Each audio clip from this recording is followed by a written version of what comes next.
I have always loved superheroes. I have always been fascinated by stories of individuals with extraordinary powers. Heroes who could leap over buildings, stop trains, or fly faster than a speeding bullet. And I'm clearly not alone. Just look at the movie theaters today. Every other film features some custom figure with super strength, unbreakable resolve, or the ability to save the world. The impact of these stories isn't just cultural, it's also economic.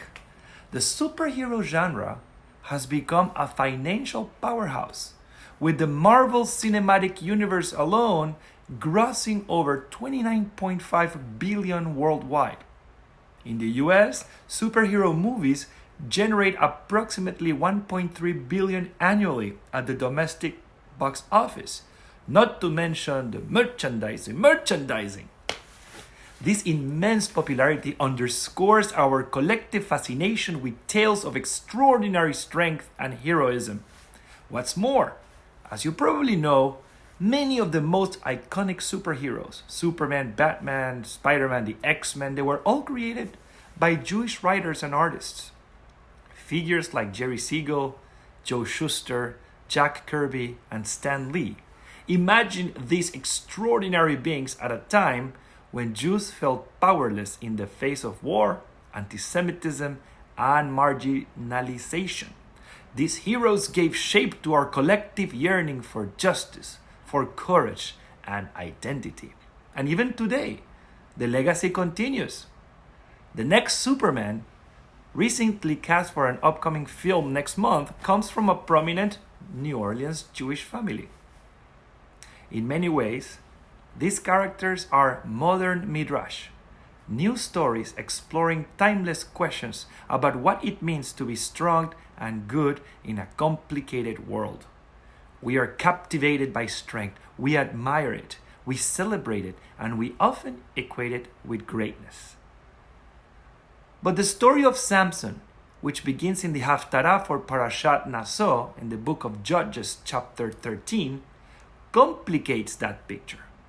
Samson, or Shimshon in Hebrew, is one of the Bible's most iconic figures and perhaps its closest version of a superhero. Samson's story begins before his birth. His mother, barren and unnamed in the text, is visited by an angel who tells her she will bear a son.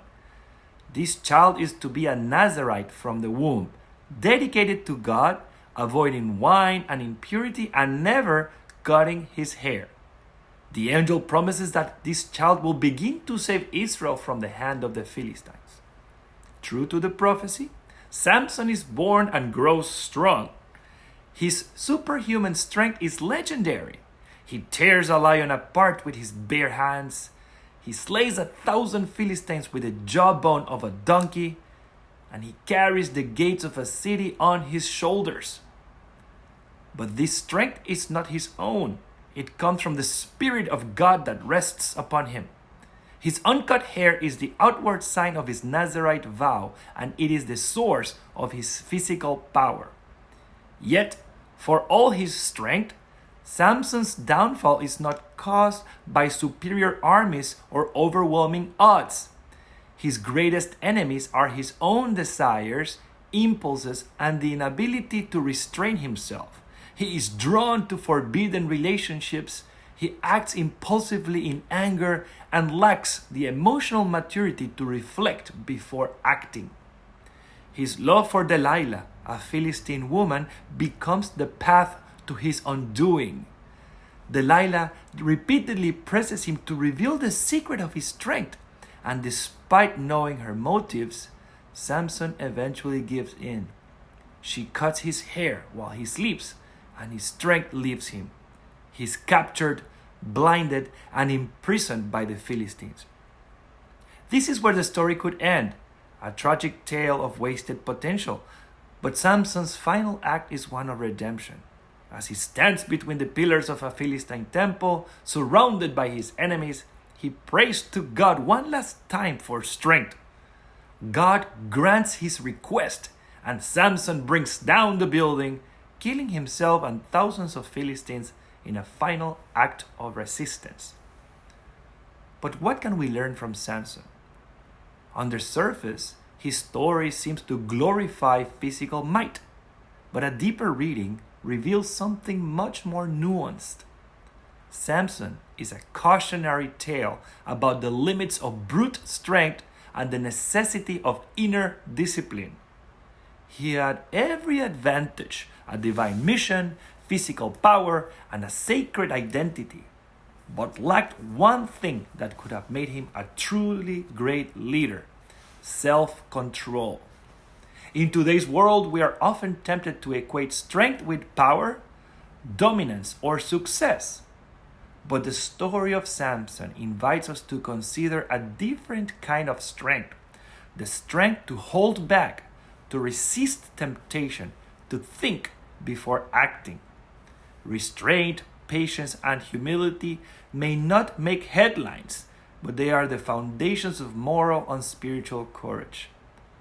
The rabbis of the Mishnah asked, "Who is strong?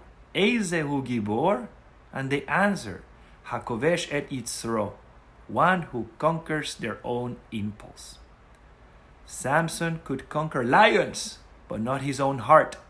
That is the true tragedy of his story, and also its greatest teaching. The Talmud reflects on Samson's downfall and remarks, "Samson followed his eyes, therefore the Philistines blinded him." It's a stark reminder that where we direct our focus, our desires, our values, our energies, shapes our destiny. Strength without purpose becomes aimless, even dangerous. Strength channeled with wisdom, however, becomes transformative. Contemporary psychology also affirms this ancient truth.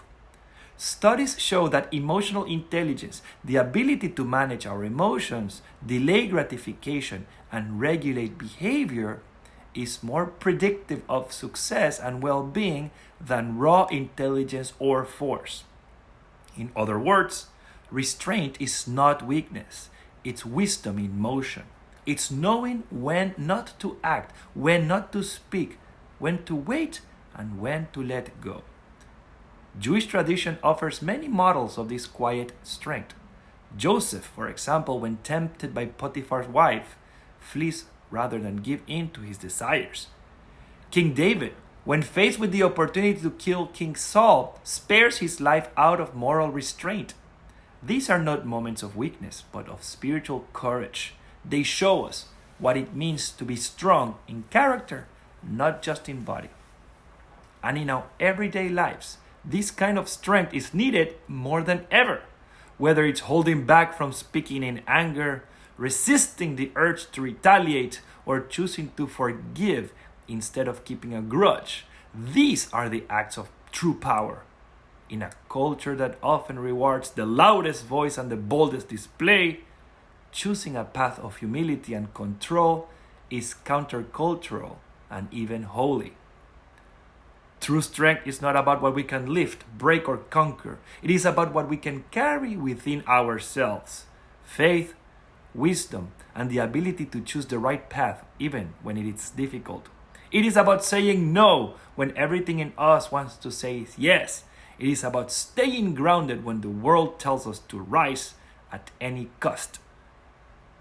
Samson teaches us that even the strongest can fall when they lack self-awareness or discipline. But he also shows us that redemption is always possible.